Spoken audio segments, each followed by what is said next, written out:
Hello, this is lecture number 7 on our course on culture.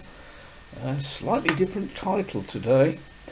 This is all about tribalism. Today I want to use a lot of material from a friend of mine, Dr. Patrick Dixon. Dr. Patrick Dixon originally trained as a medical doctor, but currently he's been ranked as one of the 20th most influential business thinkers alive. That's in Thinkers 50 2005, and he stayed really at that position. He's often described in the media as a futurist. He's chairman of Global Change and is the author of 12 books. Patrick Dixon has spoken to audiences in 43 countries. His multimedia vision of the future is experienced by up to 3,000 people at a time in up to 5 countries a week. His main website is listed here for you below, and he's had about 10 million different visitors. Patrick's also the founder of the international AIDS agency ASSET, which is AIDS Care, Education and Training, and that program operates in 17 countries. It used to be the largest supplier of care to AIDS patients in the UK. So that's an introduction to Patrick, but tribalism, what is it? What are its causes? And why is it there?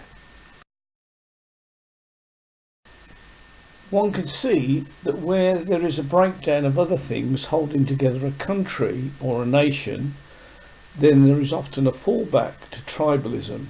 So historically, if you look at what was former Yugoslavia, now broken down into many different sections like Bosnia-Herzegovina, Serbia, and so on, you can see what happened there. Kenya, great many tribal activities there and causing all sorts of problems. Rwanda was tribal. And even in Iraq, although we see perhaps one war, in real terms there are huge differences in the tribes. More recently, that is exactly the same that's happening in Libya. Tribalism can often cause tremendous problems. We might think to ourselves that in Europe and the UK it's not there, but in fact tribalism is only just below the surface of the dominant culture. Just think about Scotland. Just think for a moment as to what it is that holds a country or a company together. It could be religion, it could be communism, it could be fascism, it could be Christianity, it could be Islam, it could be just the land, all sorts of reasons. Or it could be values, self-interest, politics, or maybe the tribe. Think about these other considerations. Think about gangs and tribalism. Think about companies and tribalism. Maybe think about church and tribalism. Yes, I have taken this from Wikipedia, but it's a very helpful description. Tribalism can refer to two related but distinct concepts. The internal social structure of a tribe can vary greatly from case to case, but due to the small size of tribes, it is always a relatively simple structure with few, if any, significant social distinctions between individuals. Some tribes are particularly egalitarian, and most tribes have only a vague notion of private property. Many have none at all. Tribalism has also sometimes been called primitive communism, but this is rather misleading, since allegiance to a communist state is not based on kin selective altruism. One thing that is certain is that tribalism is the very first social system that human beings ever lived in, and it has lasted much longer than any other kind of society to date. There is another concept to which the word tribalism frequently refers. It is the possession of a strong culture or ethnic identity that separates oneself as a member of one group from the members of another. This phenomenon is related to the concept of tribal society, in that it is a precondition for members of a tribe to possess a strong feeling of identity for a true tribal society to form. The distinctions between these two definitions for tribalism are an important one, because while tribal society no longer strictly exists in the Western world, tribalism, by this second definition, is arguably undiminished. Some people have postulated that the human brain is hardwired towards tribalism. Now I want to quote Dr. Patrick Dickson. He says, "Violent tribalism and terrorism will be fed by globalization and injustice. Most terrorism attacks on America will be against corporations and citizens. In less than half an hour, our world was changed. How? The true impact of World Trade Center pictures. The war against terrorism. Never before have 5 men armed with razor blades and pocket knives demonstrated such power. Never before have ordinary men and women realized just how easy it is for a single act of terrorism to destroy the confidence of a nation as well as the corner of a great city. And confidence is everything. The terrorist event themselves, in biological terms, were pinpricks, with very few deaths in relation to the entire population of America. But the psychological impact of terrorism on that day will be felt for more than a generation." And to continue with Dr. Patrick Dickson's quotes, he says, "Fear is the greatest weakness of the free Western world. In a media-dominated age where people no longer trust government, experts, nor scientists, scare stories of terrorism travel fast and inflame the mind." He goes on, "As I wrote in the first edition of FutureWise, tribalism feeds terrorism.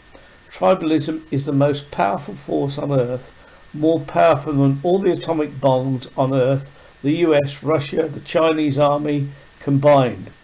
What happened at the World Trade Towers is unfortunately only one expression of a wider and deeper tribalism which will continue to impact the lives of billions of people over the next 20 years.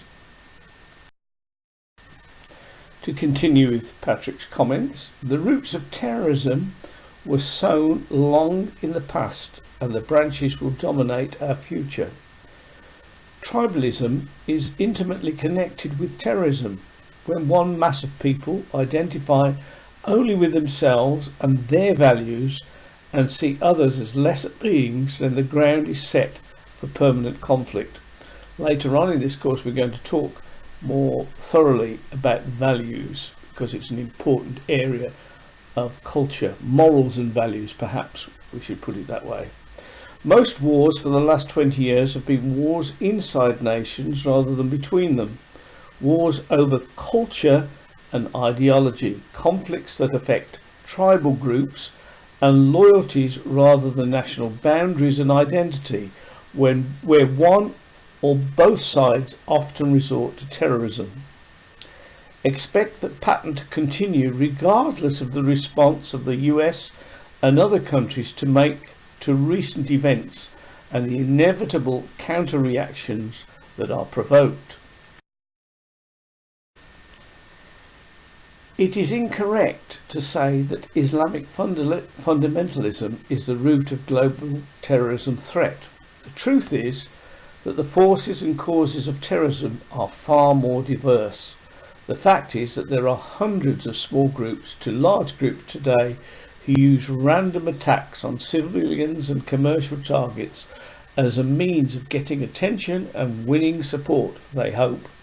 Take the patterns of terrorism in Chechnya, Kosovo, Bosnia, Northern Ireland, the Basque region of France, more recent rioting in anti-globalization protests, Think about even Northern Ireland.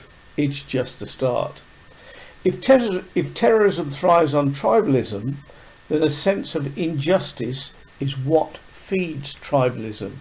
When a group feels that they are marginalised, their power destroyed, their people victimised, their voices unheard, then violent protests are sure to follow. The trouble is that there has never been a time in human history when so many millions have felt just grievances. One such issue is the growing gulf between the rich and the poor, the destitute and the power players. Another is the claim by the United Nations that sanctions against Iraq have resulted in the deaths of over 500,000 children.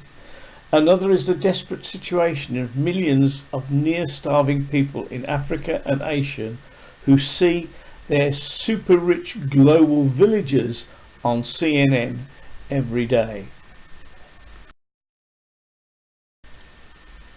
Any new world order will have to address all these fundamental global challenges as well as issues of security.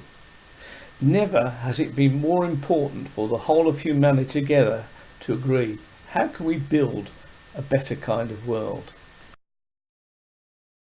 Patrick concludes by saying, in the meantime, expect ethics and values to become even more important to every company, large corporation, organisation, politician and people group. And it won't be just a case of having in our heads a value system or a Christian belief.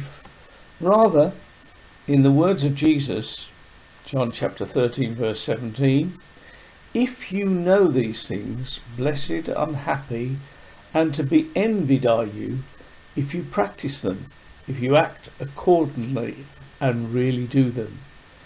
Our values aren't something that we just hold in our head, they're something that we apply to our everyday lives. We're going to look at that, as I've said, further on. But for today, that's it.